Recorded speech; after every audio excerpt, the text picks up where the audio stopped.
All right, good morning. How's everybody doing this morning? Good.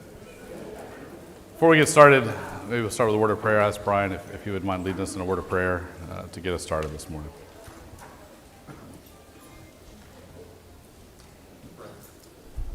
Dear Lord, we thank you so much for another beautiful day that we can come here and worship you, study your word, and learn more about you.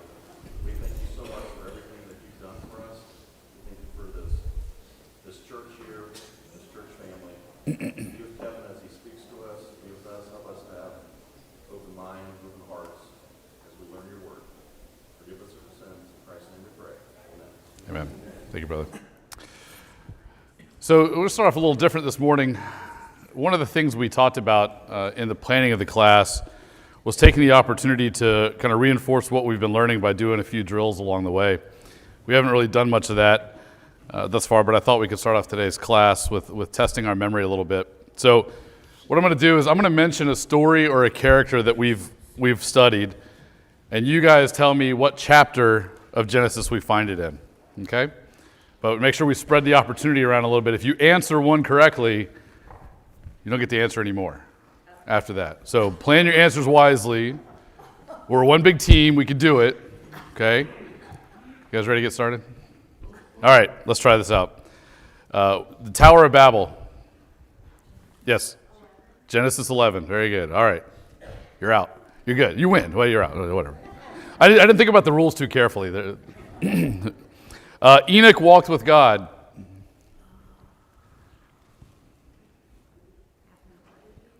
What's that? Enoch walked with God. 5. Very good. Genesis 5. Hagar bears Ishmael.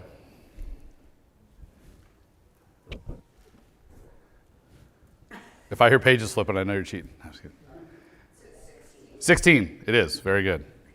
Chapter 16. Adam and Eve sent out from the garden.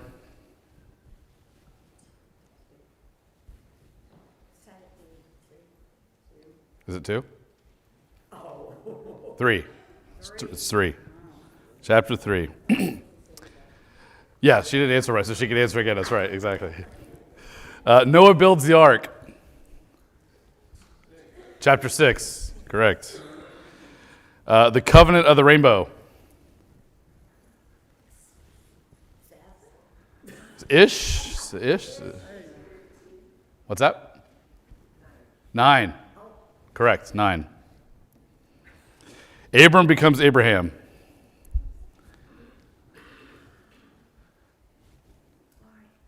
Now we're on 20, so you got to work your way back just a little. 17, correct. Abram receives a blessing from Melchizedek.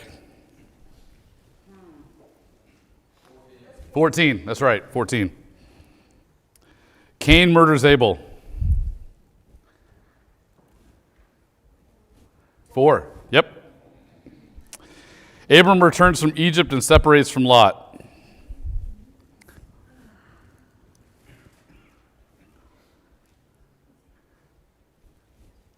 Kind of in the middle. Close. Yeah, it is 13. Yep, correct. God destroys Sodom and Gomorrah. This one's a layup.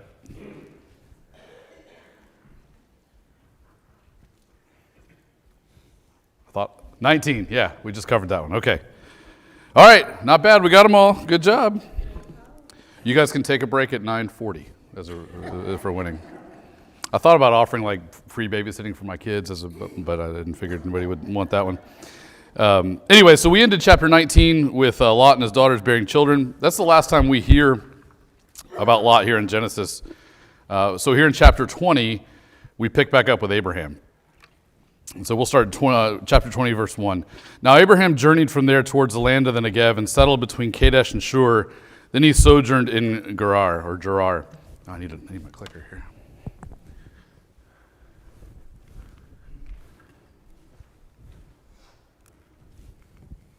Okay, there we go. Here's a map of that area with a picture of what Gerar looks like more recent times. This was an area that was in a valley or a ravine that would normally be dry except for during the rainy season.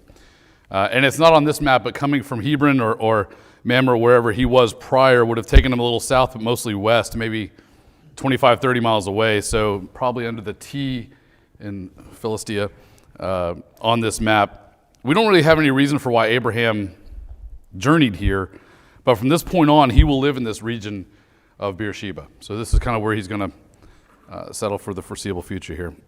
Now, when Abraham enters this land, he does something he's done before. What is it? If you read ahead. If not, you'll be guessing.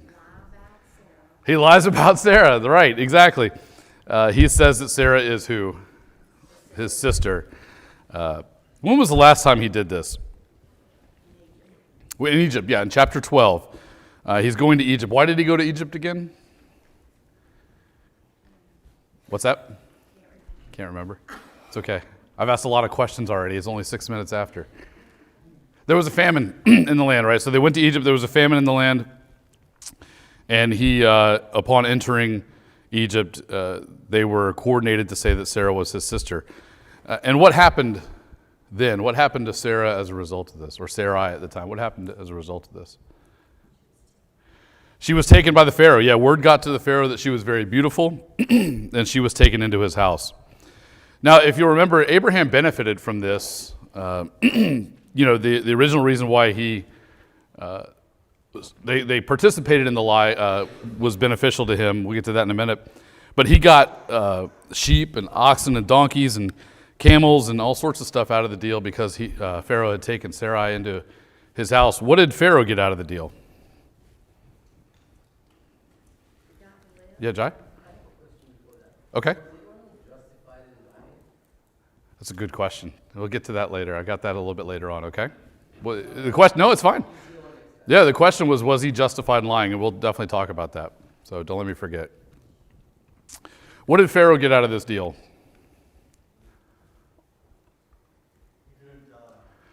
That's true, he didn't die. He might have come close. Pharaoh and his family were plagued with great plagues as a result of this. And that's in chapter 12, verse 17. And if you'll remember again, how does that story end? That story ends with Pharaoh questioning Abram, what is this you've done to me? Why didn't you tell me that she was your wife? Why did you say she's my sister so that I took her for my wife? And then Pharaoh restored Sarai to Abram and told them to leave and actually had them escorted out. So they were no longer welcome in Egypt at that point. So that's what happened the last time that Abraham tries this ploy to that Sarah is his sister. So we'll follow along and see how this one goes. So here we are, verse 2.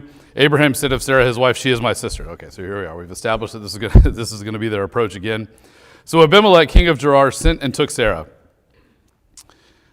By the way, why would, this seems to be kind of commonplace, why would Abimelech want to take Abram's sister as his wife? Again, what he knows, this is his sister. Why would he want to do that?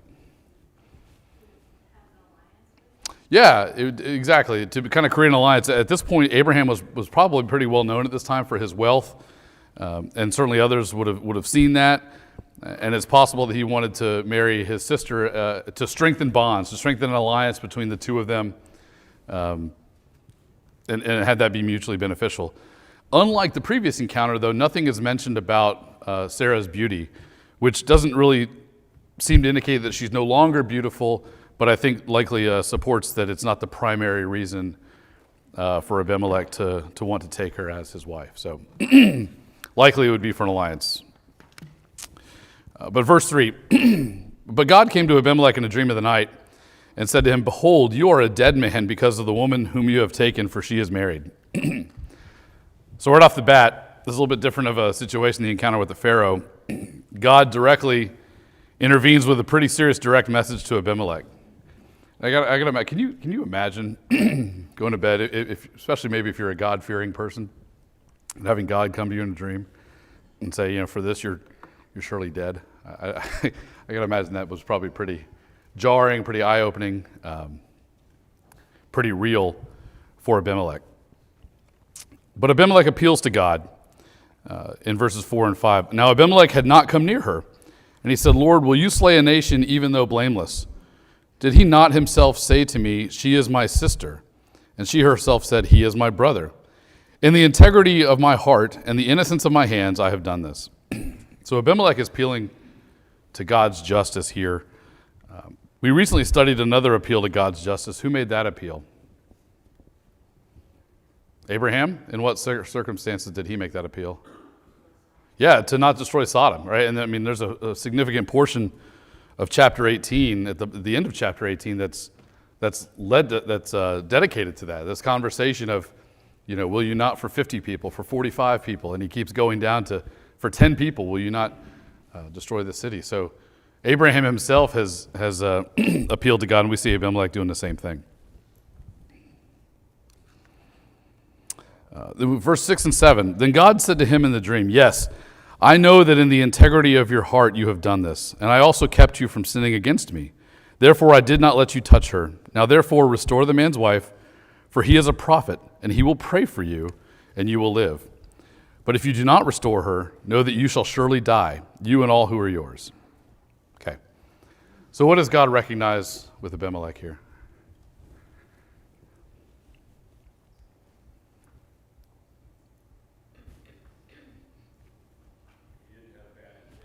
Yeah, he didn't have bad intentions at all. But what had God done to make sure that he didn't go any further? Came to him in a dream. Right? He did something else. And we're not sure exactly what it is. Yeah, he kept him from being able to go to her, withheld him somehow from doing that, something that Abimelech recognized, I think. So God afflicted him in some way from being able to kind of commit that sin against Sarah. Right. Didn't even touch her, right, in any way. And God calls Abraham a prophet here. Do you find it interesting that God uses this title here in this circumstance? I don't think that Abraham's been referred to as a prophet until this point. What do you think about him using this title? Yeah. Sure. I think it alludes to the I will bless those who bless you, curse those who curse you. Abraham has the ability to bestow his blessings on other people, which a lot of the time that's what prophets do. They communicate what God's will is for other people. Right. And he is that intercessor between the one that God is talking about his plans for his people. Yeah.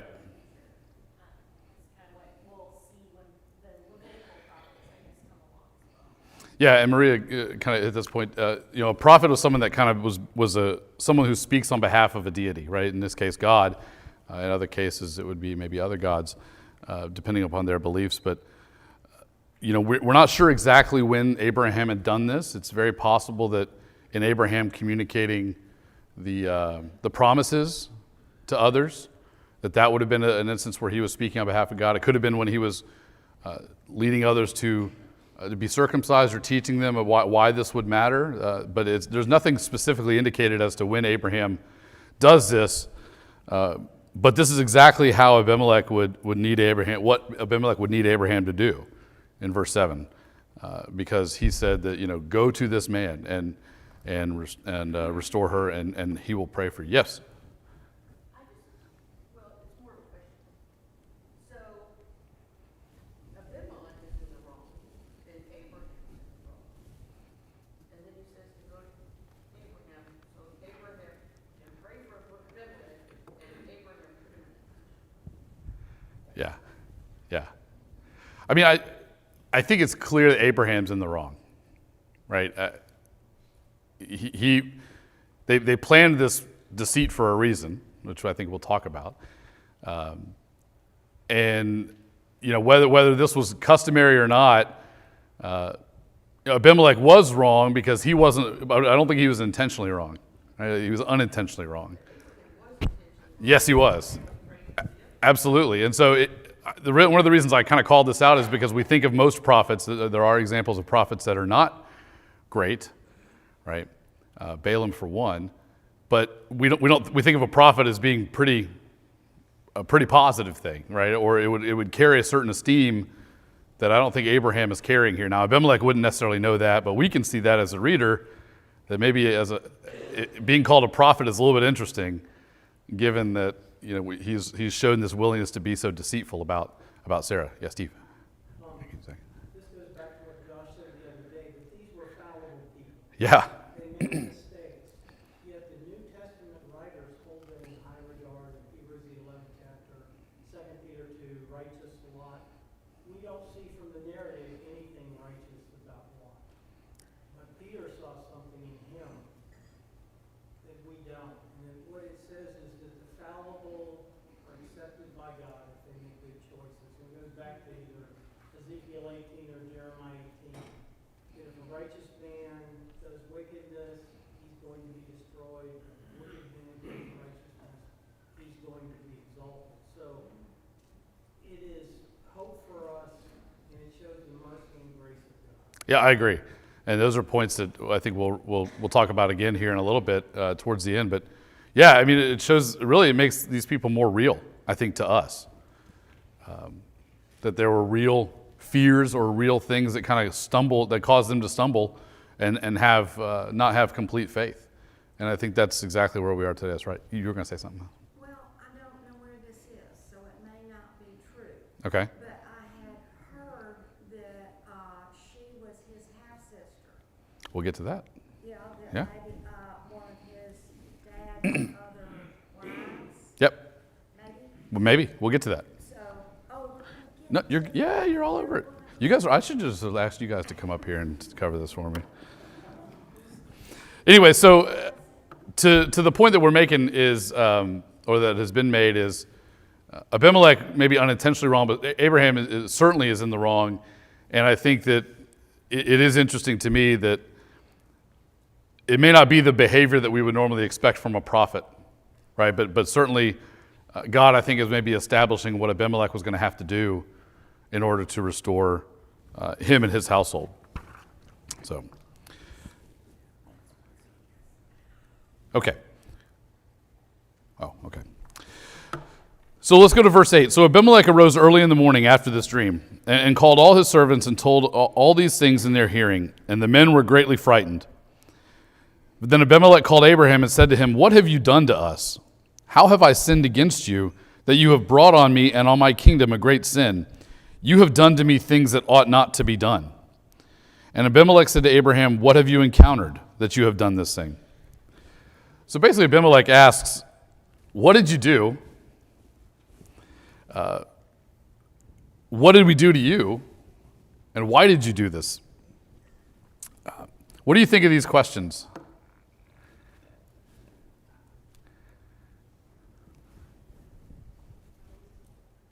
Very reasonable. Absolutely. And I think anybody who was wronged, any of us who may have been wronged in a strange circumstance or circumstances that we don't believe are our doing, would ask these very same questions, right? So again, the realness of this, I think, hits home that I think they're very reasonable questions, and they really get to the core of what Abraham did. So why did he do this? I think we talked about this and I deferred, or we were about to talk about it and I deferred. Why did Abraham do this? This is not the first time he's done this. What was the problem? Yeah, Jai? He said he was fleeing me for my life's sake, but the question is, he did not think should have had you speak the truth. Yeah. So he was fearing for his life. He feared for his own safety, being killed. I think he said that back in chapter 12 as the main reason for that. And he'll say it again here shortly. So to Jai's question earlier, do you think that this fear was justified? Yes, ma'am. It does? Yep, it does show a lack of faith. Yes? So the being afraid might have been very real, but what he did about it was wrong? I think that's a good way to put it. It could have been very well possible that this fear came from something that actually happened at the time, right? Or that had heard about happened in these lands, or it was maybe commonplace. Remember we talked about the warlords a couple chapters ago in chapter 14 moving in. So there was lawlessness and whatnot. So it very well could have been a real fear. But I think your point is a good one, that the actions taken may not match that. And I think that this shows, to Steve's point, that this was maybe a weak spot or a blind spot for Abraham in his faith. About his own personal safety was something that he was greatly concerned about. And what did that blind spot or that weakness cause him to do?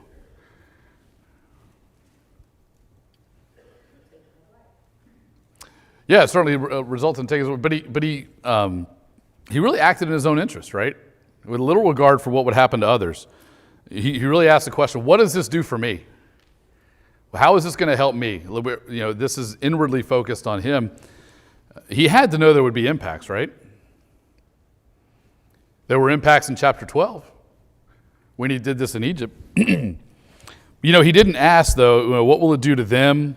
What do they deserve? Or what are the real facts of the situation? So, in the last time in Egypt, remember, Pharaoh and his house were hit with great plagues. And Abimelech here says, "You have done to me things that ought not to be done." Again, we don't know exactly what this affliction is or this restriction is, but something very personal and something that it was not deserved. So Abimelech was absolutely right here. Abimelech is now in a life or death situation as a result of Abraham's deceit. It wasn't just Abimelech. We'll find out later on in the chapter that the Lord had closed fast all the wombs of the household because of Sarah. What about Sarah? This is twice now for her. I guess I'm thinking about some of you ladies here, right? So your husband says, "Hey, I'm worried about me. But to help me not get killed, you're just going to go have to live with somebody else's house and be their wife." If that happens. Hopefully we'll get it worked out, right? I don't think couples therapy was available at that time, but I can imagine that would be something that would be brought up rather quickly. So again, this is Abraham being very self-centered, very self-centered. And really, everyone around him is afflicted in some way or hurt in some way as a result of his deceit. Can you think of a reason why Abraham should have been less afraid in this situation than before? He should have trusted God. He should have trusted God. But is there a difference between now and then in the two circumstances that should have given Abraham less concern? Don't you think he should have been less afraid because he's lived through this before, he's done it before, Yeah? and he came through it unscathed, and he gained riches, he was thinking about the riches. Yeah, he was wealthy already. We know he was wealthy, so I don't know that it was about personal wealth gain. But to your point, he had done it before, they kind of got away with it. So maybe it's just, hey, this is what we've done. It's been okay. It's turned out okay. So maybe we're okay to do that. But there's one thing I'm specifically thinking about, and you guys may or yes. I don't know if this is it, but it's just interesting because Abraham said because there's no fear of God in this place. But I mean, Abimelech acknowledges a sin, and like God speaks to Abimelech. And I don't know Abimelech's relationship with God, but it just seems like there is actually fear of God of some sort in the country. So There is. And I don't know that Abraham would have known that ahead of time. I think, and we're going to talk about that in just a minute. I think you're absolutely right. Yes, ma'am. I think also, at this point, he has been told he's going to have a son through Sarah. So thinking about that, if that promise hasn't come to fruition yet, then God is not a liar. He's not going to tell he's going to father just to put him in a situation where he can die. Yeah. If we go back to the last time we saw Abraham, right? God has made this very specific promise that Isaac would come. He's been named. And what timetable was Isaac going to be there? A year, right? So some time has passed since that very specific promise was made. And that promise wasn't necessarily made in that way back in chapter 12 when they were in Egypt, right? So Abraham knew that Isaac's coming was imminent. And so I think this thing that he had been waiting for years, decades, right, was going to happen. And I think that should have given him a little bit more confidence in this situation. Yes, sir.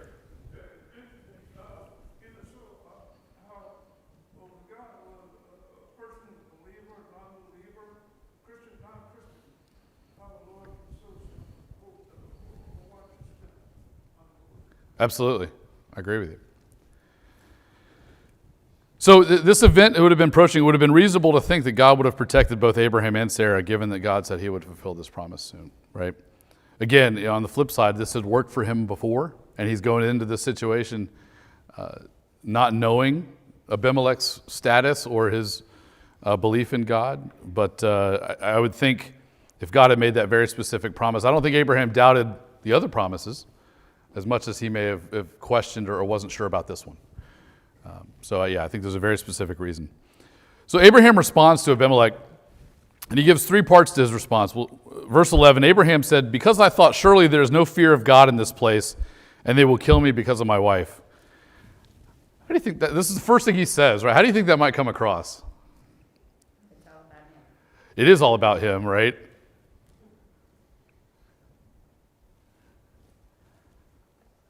To me, it sounds very, what's that? Yeah, I think that he's trying to justify his fear. I think it's kind of insulting. I mean, if someone was having a conversation with you and made some assumptions about you, and they started off with, well, I just assume you didn't fear God. I just assume you didn't care what God had to say or want to follow God's laws or God's rules. I think that's a pretty bad start, right? Abraham's not some teenager trying to come up with an excuse for why they were late or something coming home, right? This is an old man at this point. He basically responds back and says, "I assumed you didn't fear God." Does this sound accurate to your point? No, I don't think so. I think we could clearly say that Abimelech feared God. Again, we don't know God's relationship with this people. We don't know the extent to where Abimelech recognized God as being the only God, but he certainly had a fear of him. Even in the way Abimelech approaches him is not necessarily the name for God that we might use, but certainly he had a fear for God. Abraham goes on, verse 12, "Besides, she actually is my sister, the daughter of my father, but not the daughter of my mother, and she became my wife." So this gets to the question you had earlier. This is the first time that we become aware that Sarah could actually be Abraham's sister. Again, same father, different mother. But even if this is true, and there's no reason to think that it's not, what's the problem? Yep. I think one thing for us to remember, and most of our politicians today would be in deep trouble, it was deceptive, it was a lie. Right. Abraham knew that, so did Sarah. Right. Yeah, it's a lie, and it's a lie in the fact that I guess I'm probably saying this wrong. It's really a half truth, right? So Abraham's excuse here is, well, it's half true. She is my sister, right? What is that? It's meant to conceal their stronger relationship, that they're married, or the relationship that was most meaningful in this situation, right? So. He kind of tries to say, well, I didn't really lie, right? But again, I think about some teenager, right? Well, you didn't really tell the truth either, right? Holding that part back was kind of a big part that changed the whole equation. So definitely holding back the truth in full. Yeah, it is deception. I agree with you. That's something I guess you need to get ahead in politics, to your point, but certainly doesn't help Abraham or Abimelech here. Verse 13, "And it came about," again, this is Abraham continuing in his response to Abimelech, "And it came about when God caused me to wander from my father's house that I said to her, 'This is the kindness which you will show to me. Everywhere we go, say of me, here is my brother. He is my brother.'" So Abraham's saying here, this was what we've done. This was our plan. When they journeyed, this is what we would do to protect me, because again, I think it's very possible this was something that happened frequently, or at least more commonplace. It would have been understood that was a risk. It also has the air of something else. What does it also have the air of?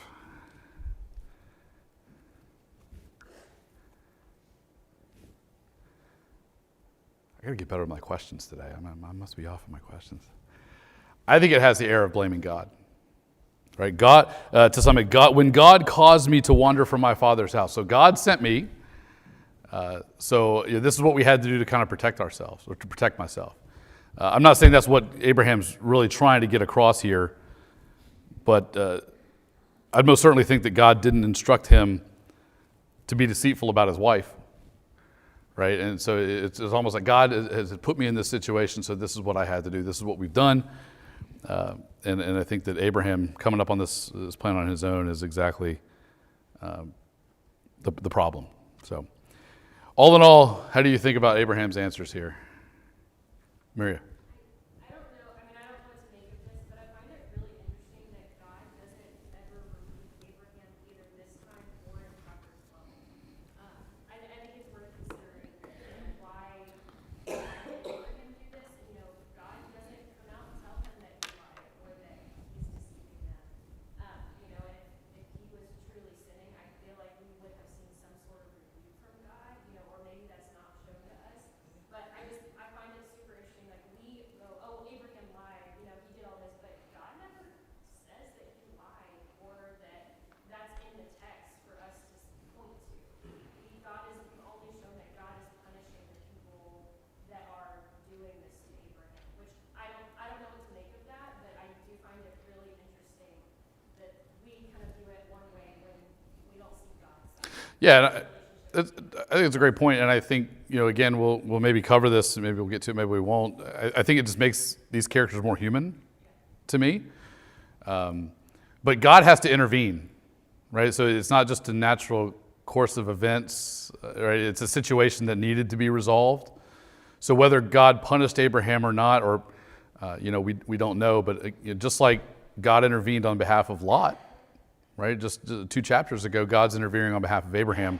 And so this need to intervene kind of tells you that something's maybe not on the up and up. But again, you're right. I don't think we see a punishment correlated to this at all. Yes, sir. You had something to say? I was just saying that Abimelech helps Abraham to realize that his actions have consequences. With Egypt and the Pharaoh, you don't see Abraham praying for Pharaoh that the cause of what happened. Yep. But here, Abraham sort of is calling him on it, with these questions, and then you see Abraham praying and realizing, okay, well maybe this hasn't been the best plan. Agreed. So, yeah, Steve and then John. As mentioned at the start of this class, Moses is writing this Mm-hmm. with the anticipation of the children of Israel reading it and drawing lessons from it before the law was given. So a lot of these things like bearing false witness are going to be incorporated in the law. Yeah. Murder is going to be incorporated in the law. Homosexuality is going to be incorporated in the law. And up to this point, we see examples of ungodly behavior reaps certain consequences. Yeah. And then the law is going to come along and address almost all Judah and Tamar, raising an heir, Mhm. things like that. When you read it, you think, what's that got to do with anything? Well, it has a lot to do with the children of Israel when they get the law of Moses, because they can look back and say, wow, we can see how this applies and how the patriarchs made mistakes Right. because they didn't have guidance like we did. Absolutely. Yep. Again, setting the foundation, right? Jai, you had something? Well, I'm thinking, how can I apply that to my life? I can say, hey, if you don't want you to get away with it, I can do it. You say, well, I'm supposed to. But that's not the lesson, I guess. The Bible says the word is to learn from the past. Yeah, right. And do better. Absolutely. So let's talk about Abimelech's response. Verse 14, Abimelech then took sheep and oxen and male and female servants and gave them to Abraham and restored his wife Sarah to him. So again, as with the time in Egypt, Abraham receives both animals and servants and Sarah is restored. But there's something different about this. I think the difference is that Abimelech gave these after he was afflicted, right? The Pharaoh gave all the stuff to Abram before he had been afflicted. Abimelech does this after. And I think that, number one, he needed Abraham, right, to intercede for him. Right? So remember, that was verse 7 where God said, restore and he will pray for you and you'll be healed. But I also wonder if this is just kind of, he doesn't really respond to Abraham's answers. So I wonder if he's just, saying, look, I wonder if this is kind of the beginning of a little bit of just mercy towards Abraham. Again, I think Abimelech needs him, but also I think Abimelech goes above and beyond what he really has to do here to right the wrong. Abimelech said in verse 15, "Behold, my land is before you, settle wherever you please." This is also different from the Pharaoh. Right? Pharaoh said, "Get out, and if you're not going fast enough, my people are going to help you get out." Right? He said, "Look, you can stay, settle wherever you like." Again, he may need Abraham at this point, but I think this is also a little bit of an example of or it shows us that maybe Abimelech is being a little bit more righteous here than Abraham is. And verse 16, to Sarah he said, "Behold, I have given your brother 1,000 pieces of silver. Behold, it is your vindication before all who are with you, and before all men you are cleared." It's funny that Abimelech refers to Abraham as Sarah's brother here. I think it could be either kind of a sarcastic thing or something that kind of really referring back to his own innocence in the situation. Like, hey, remember, he's your brother. So, but again, I think he's just trying to restate that he approached this situation in somewhat of the right way. But this payment was made to ensure that Sarah's reputation remained intact and would kind of restore the family to being intact as well. So this restoration payment was something that I think was needed, but again, Abimelech gave more to the both of them. So verse 17 and 18, Abraham prayed to God, and God healed Abimelech and his wife and his maids so that they bore children. For the Lord had closed fast all the wombs of the household of Abimelech because of Sarah, Abram's wife. So Abraham does as God said he would. He prays for Abimelech, and whatever had afflicted them was removed. And again, we see God keeping his promises to those that fear him. So we've got a couple minutes for some discussion. Who do you think was more righteous here, Abraham or Abimelech?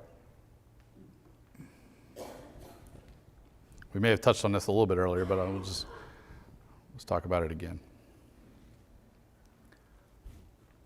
I think Abimelech was more righteous.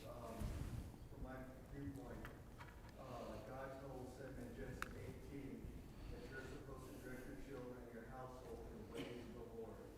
What he did in that moment, losing his faith, caused down the road when Isaac was old enough and he got married, he did the exact same thing. He imitated his father in a cowardness and a lack of faith. What we do in our lives affects our children and our children's children. When it comes to faith, when it comes to virtue, when it comes to integrity. And Abraham is this better example. Yeah, I agree with you. Kenny?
No, I would agree with you. I think it was commonplace to be concerned about this sort of thing. And to your point about Abimelech may have feared Abraham, but I think God put Abraham in that position, right? I mean, he said, this man is a prophet, right? Restore her to him, and he will pray for you, right? So, I mean, I think God kind of set Abraham to be that guy that maybe Abimelech, to your words, feared. I think God put him in that spot. Yeah,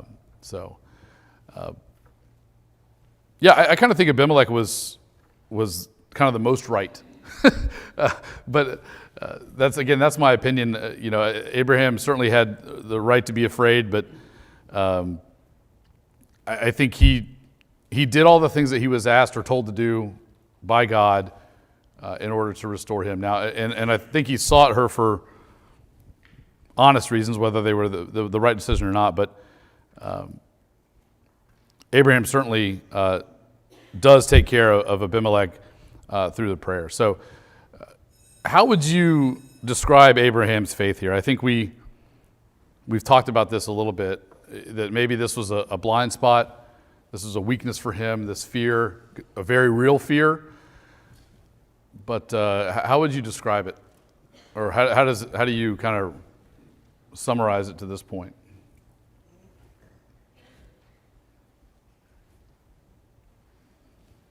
Yeah, Greg?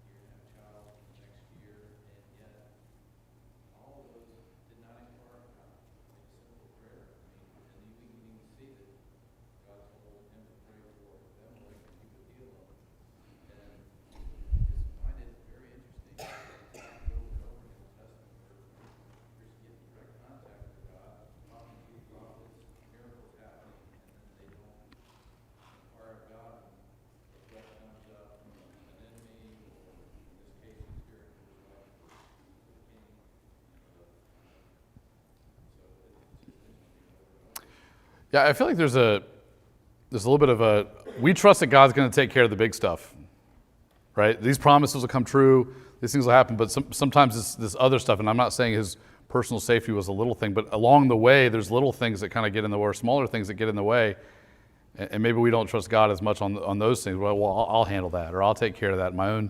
I'll put a plan together for that. I think we can do that as well, but I think that may be a little bit of what affects Abraham here. Kenny?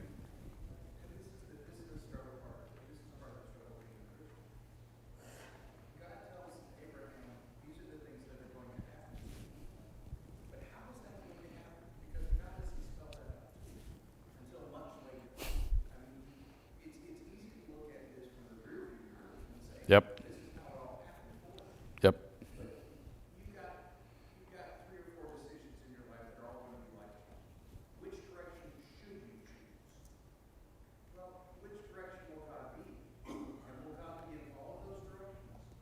Or will God only be in one of those directions? And sometimes that's a difficult question to answer. I think Abraham was doing the best he can with the knowledge that he has, and sometimes that knowledge is not. Right. That's fair. What about Abraham's approach to Abimelech? We'll try to get this one in quickly. What do you take from that?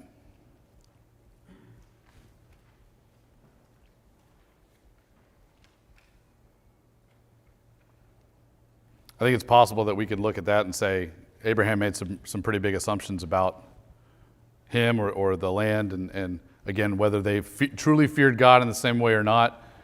But I think he made some pretty strong assumptions about what he would encounter. Whether, again, those were justified or not, they were still assumptions, and I think those were proven to be wrong, right? And so I think there's a lesson for us here in assuming we know about someone else's faith or how they make decisions, or what their merits are, what their merits are not, right? So I think we have to be careful in that as well. So, any other comments, questions, or anything that I didn't cover that you'd like to mention? Yes, sir. I was just thinking more interesting than Abraham's faithfulness to God here in this whole thing is God's faithfulness to Abraham. Just Abraham has had this plan since day one that they had to leave his family and stuff, and it's just an interesting progression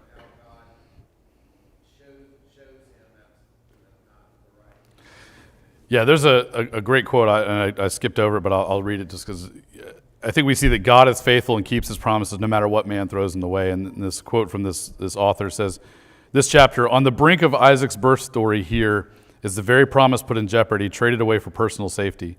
If it is ever to be fulfilled, it will owe very little to man. Morally as well as physically, it will clearly have to be achieved by the grace of God. So again, God will see us through these things, and God remembers those who are faithful to him. So, all right. Thank you, everybody. Appreciate your participation.